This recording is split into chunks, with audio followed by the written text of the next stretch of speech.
There are dingoes, wild dogs around him. He did not expect him to wake up. They thought he was already unalive. Even drinking his own urine sometimes to stay alive. It was completely suffocating. Alright, I understand. I hear you. But before we get into this, I really want you to take a second to think about this properly. And not quickly, but not like a passing thought, but like you're actually there. Because this story doesn't work unless you actually feel it. Alright, you ready? So imagine you're driving alone through one of the most isolated, dusty, and unforgiving landscapes on Earth. The kind of place where the road stretches endlessly, you see nothing for miles, there's no signal, there's no people, no help for anything, just heat upon heat upon heat, and silence. That emptiness that makes you realize how small you are really in a place like that. And you're not out there looking for danger, you're not chasing some extreme experience, you're actually trying to move forward with your life to get on to something better. Yeah, there's a point while I'm telling this story. You're trying to start over. See, you're trying to find a second chance at something that didn't quite work out before. And for the next 71 days, with no map, no food, no clear direction, and no guarantee anybody would ever come looking for him, he was forced to survive in a place where people don't get lost. They disappear. What's up, everybody? Welcome back to Daniel Tells Stories, where real stories from around the world feel way crazier than fiction, and honestly, this is right up there with that kind of story that makes you question how far can a human body and mind actually go when everything's taken away. Now, if you're into survival stories or insane true events, or moments that honestly feel like they should belong in some thriller movie or horror movie, but they don't, then you're definitely in the right place. And real quick, before we go deeper into the story, if you haven't subscribed to the channel yet, your subscription helps me motivate myself to share more stories like this for you. So stick around, because some of the survival stories like this on my channel, and trust me, there are some harder to believe than this one, are so amazing that you will not believe it. So you need to look at and see all the different content I have. So go check it here, somewhere, wherever it's at. So let's get back to our stories. Here's the part that people usually ask about in this channel. Haven't you covered stories like this before? Yeah, I have, absolutely. And if you've been here a while, you know that this channel is stock full of stories where everything goes wrong, but somehow people make it out, or they help an animal that is completely helpless, and that sort of thing. But if you like that kind of story, then you're going to be able to stay all the way through this, because this one's a little bit deeper and a little bit makes you think. Because this time the story doesn't even start in the way that makes sense. It seems like it's the end of the story. It's like a horror movie or thriller movie you just walked into. A man wakes up in the middle of nowhere with no memory, no direction, no resources, nothing but heat and silence and miles of emptiness in every direction. And that man was named Ricky Megee. So let's slow it down for just a second, because understanding who he was before all this makes sense when it comes down to the farther end in the story. Before the desert stripped away everything from him, before the survival came, he had something to fight for every single day. Ricky was just a man trying to figure out his life, not expecting to be some part of some story like this, or not expecting someone to chase anything extreme, just someone trying to move forward in his life. His life wasn't that stable. And I don't mean that lightly, because I mean real instability, real loss, including losing his father in the way, leaves someone with emotional scars that just don't disappear with time. They shape the way you see the world and how you navigate through it. So Ricky, he moved from job to job. He was a fisherman, a bouncer, an electrician, constantly searching, constantly trying to find something that felt like a fresh start. So many things that we also deal with in our lives. He was looking for that sense of real direction. And yeah, there was mistakes in his life too.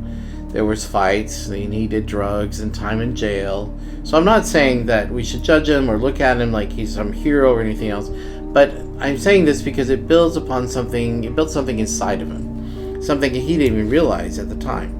It built resilience and toughness. The ability to endure discomfort. And here's the thing, those exact things would later become the reason he would be able to stay alive. So by 2006, he decided, I need a change. I need something better, something different. And so he sets out along a long journey across the Australian Outback, driving thousands and thousands of kilometers towards a new job. Simple, right? Just a guy trying to start over. But somewhere along that journey, everything broke. And that's where things start getting strange, because his story kept changing. At first, he said his car broke down. Later he says, oh, I picked up a hitchhiker. And then later, multiple people came, there was an attack, and something left him unconscious. So let me ask you, if you woke up in a situation like that, yeah, exactly, with your memory fractured, would you have a clear story coming back? Or would it be like this, coming back in pieces? Because one thing never changes. He really did lose consciousness. And when he wakes up, everything he knows is gone. Alright, so let's talk about the moment where everything stops being confusing and starts becoming much more real. Because up until now, you can still sort of explain it. You can tell yourself maybe he just got lost, maybe he went the wrong way, but maybe there's a logical explanation somewhere in all this. But this part right here, this is where the feeling of that completely disappears. So here's what happened. He opened his eyes, slowly disoriented, trying to understand what's going on. Instead of seeing the road, and instead of seeing his car, and instead of seeing anything familiar around him, what that helped make sense of where he was or what was going on, all he saw was emptiness. Just silence stretching in every direction. Dusty silence. And not the kind of silence that feels peaceful or calming, but the kind that feels hot and heavy, like it's pressing down on you, like the world is too big and too empty all at the same time. You felt that way. I have too. Yeah. So let me ask you something. Because of this, where people usually stop and really think about it, have you ever been somewhere so quiet like this, or that it actually makes you uncomfortable, and your brain is waiting for a sound that never comes? I have been there, believe me. Now imagine that, but everywhere. So he tries to move slowly, because his body isn't responding the way it should. His mind is completely foggy. His thoughts are scattered, and he's trying to piece together what happened and how he got there, and why nothing around him makes sense. And then with crystal clarity, he realizes something instantly. He's covered. Not by random, but it's not by something that fell on him, and not debris, or anything natural like that. No. He's covered by a tarp. And this is where it starts to feel different, because a tarp, it doesn't just end up on you in the middle of nowhere. That meant somebody was there.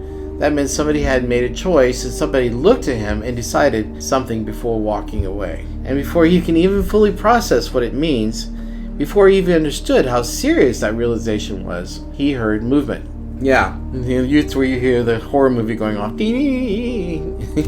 I want you to picture this, because this is where it shifts from confusion into absolute fear. There are dingoes, wild dogs around him, not just passing through, not just in the distance, not just close enough to see.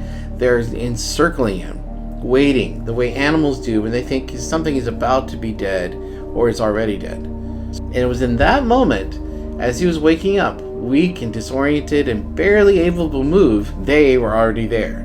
Because to them, this is not a person waking up. He's something that's left behind. And that's when it hits him. Not slowly and not gradually, but all at once. Whoever left him there did not expect him to wake up. They thought he was already dead, and they had walked away. And now, in one of the most isolated places on Earth, with no help, no direction, and no one coming, he was completely alone. I'm sure we've all felt that way. So what would you do in a situation like this if you had no food, no water, no direction, and, most importantly, no help? This is where survival mode becomes real. Now, he ate whatever he could find. Frogs, lizards, insects, sometimes raw, because survival doesn't care about comfort. It just eat. And then drink. Water became everything. Searching for muddy sources, collecting dew, even drinking his own urine sometimes to stay alive. So do you think you could last for a long time like that? I know I couldn't. That would be really difficult. But he lasted for 71 days. Can you believe it? His body broke down, infections spread, the weight of course dropped drastically. At one point he even developed a severe tooth abscess. And with no doctor, no tools, no choice, just like on Castaway, he removed the tooth himself with his car keys, because the alternative was much, much worse. And here's what people underestimate the most in a situation like this. It's the mental side. It's the isolation. It's that silence. It's time losing meaning. He talked to himself like he heard a voice. course, there was hallucinations. And just to stay sane, he replayed whole episodes of The Simpsons in his head over and over and over again. Because out there, silence wasn't peaceful. It was completely suffocating. So here's where everything started to shift in our story. I really want you to stay with me on this part because it's not loud or dramatic. It's not one of those moments that everything changes suddenly and like in a movie, but it's quieter than that. And honestly, that's what makes it more powerful and more interesting to make this story really, really good. After some days of walking and days of exhaustion and days of pushing his body further than it ever should go, Ricky starts to realize that something that most people don't figure out until it's too late. That wandering isn't survival. That feels like that's what survival is, right? Because moving gives you a sense of control. It gives you the feeling that you're doing something, that you're getting closer to being saved. That maybe you just over the next hill, over that next stretch of land, there'll be something, anything that can lead you out. And in some cases that's true, but not in this one. Because in a place like this, wandering actually does the opposite. You're just dying slowly. It's like going around in a big circle. So let me ask you this, because people usually stop and think, if you were completely lost, with no map, no direction, no idea where safety is, would you just keep walking, or would you stop? I think personally, I would stop for a while and then continue on and try to follow the sun maybe, or if that's even worse, I probably would stop. That feels wrong, right? It feels like you're giving up. But for Ricky, and for so many of us, stopping sometimes is the first step towards staying alive. Instead of chasing an escape that didn't exist anymore, he made the decision that doesn't look heroic, it doesn't look impressive, but it ended up being the most important choice he made to get out of there. He stopped chasing away to get out of there. He started focusing instead on how to stay alive where he's at. So basically he changed his mindset. He started conserving energy, which means no unnecessary movement. No more walking around just because you feel like he's making progress, because every step costs energy, and the energy out there is everything. He stayed near water sources, even though they're small, maybe they're unreliable at times, because water is no longer just as important. It's absolute survival. Keep on going. So he moved less, he thought more, and slowly, almost painfully, he shifted from panic into patience. And that's not easy, because panic tells you, I gotta move, I gotta do something, right? So many times you feel like, oh, I gotta get out of this. But patience makes you feel uncomfortable. It feels uncertain. It feels like waiting in a place where they mean absolute death, or the absolute end of everything. And yet, that's exactly what kept him alive. And here's the part that really got me. More than food, or more than shelter, more than the strategy, he held on to something that doesn't make any logical sense in a place like that. He held on to one little small word, which is hope. And not big hope. Not a confident hope. Not the kind of hope where you're sure everything is going to work out. Or you're sure the solution is going to come. Or someone's going to come rescue me. Just hope, just enough. That little grain. Just enough to keep going one more day. And then just one more day after that. This is the part I always like to ask. What does hope look like in a place where there's no sign of rescue? Have you been there? I know I have. And what about every direction looks the same? And where every day feels like it could be the last. This is it? But no. Because out there, hope isn't loud. It's not inspiring in the way we usually think or way it's dramatized. Hope is very quiet. It's very fragile. And just enough to keep you going from giving up. And somehow, that's enough. So, after 71 days, something changed. We need to look at it a little bit slower, because if you rush this, you'll miss how unreal this actually is. Out there in the part of the Australian Outback that's so remote that most people won't even come close to it, workers on a distant cattle station noticed something moving in the distance. At first they didn't register as important, it was just movement. And there was something small, something slow, and something that didn't really quite fit in the stillness of that landscape. Something thin and something fragile. Something that looked like it had already been through too much. So imagine seeing something like that coming from the distance, moving slowly across the empty land, not knowing what it is, not knowing if it's even alive or if it's a weird animal. As they got closer and closer, they realized, oh, this is a person. It's him. It was Ricky Megee. And here's the part that always somehow gets people. Somehow, after 71 days without proper food or real shelter or any certainty that he would ever be found, he was still alive. So how does the human body survive in a long place like that?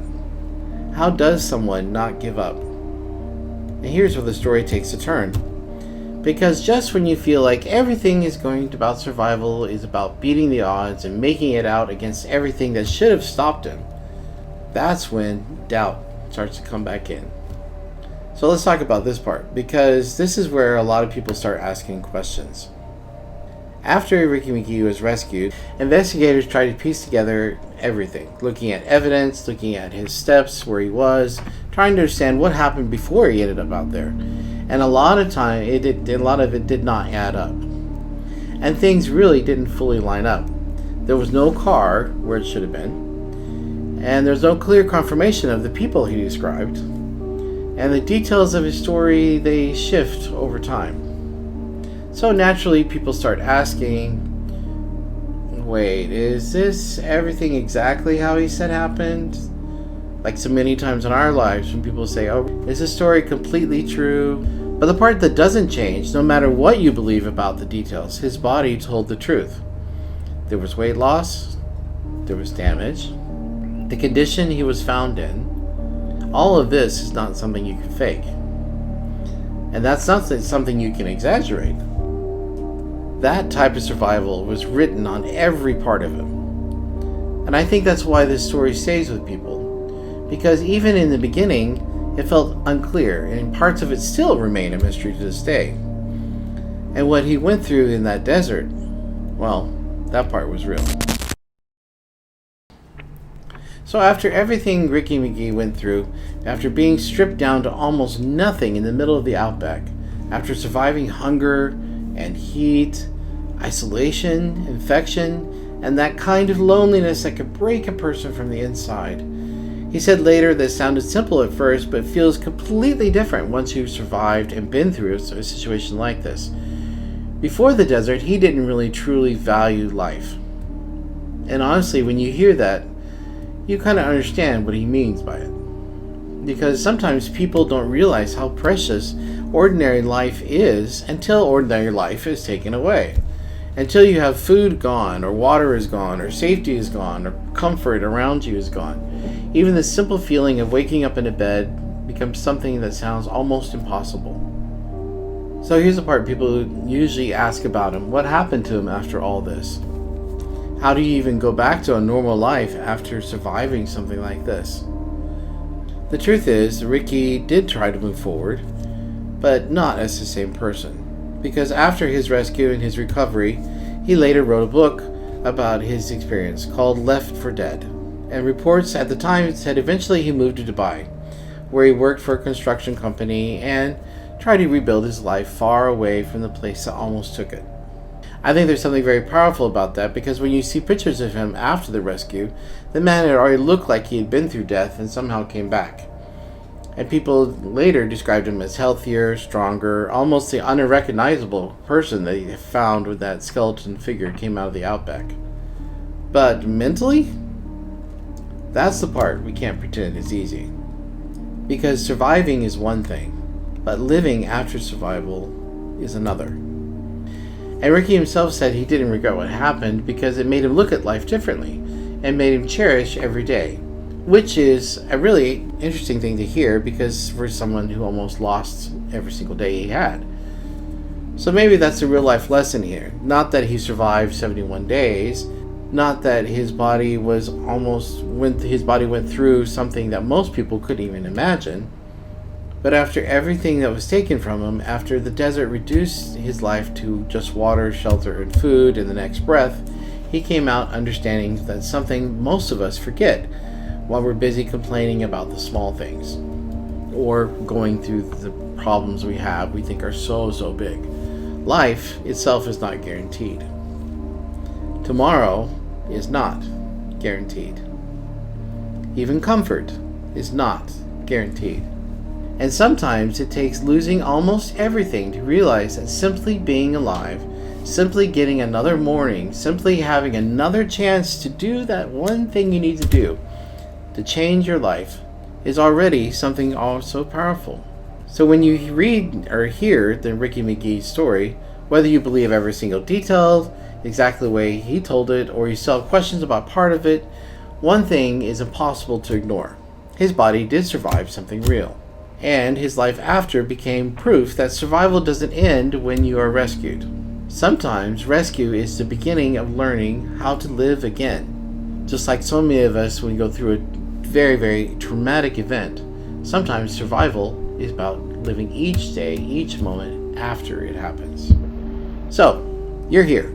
You're at the end. It means you watched the whole thing. That really means a lot to me. Thank you.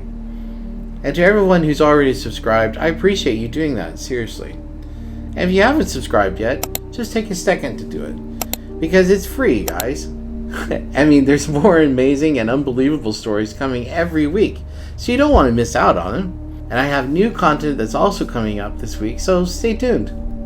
Thank you for making this far. I really appreciate you.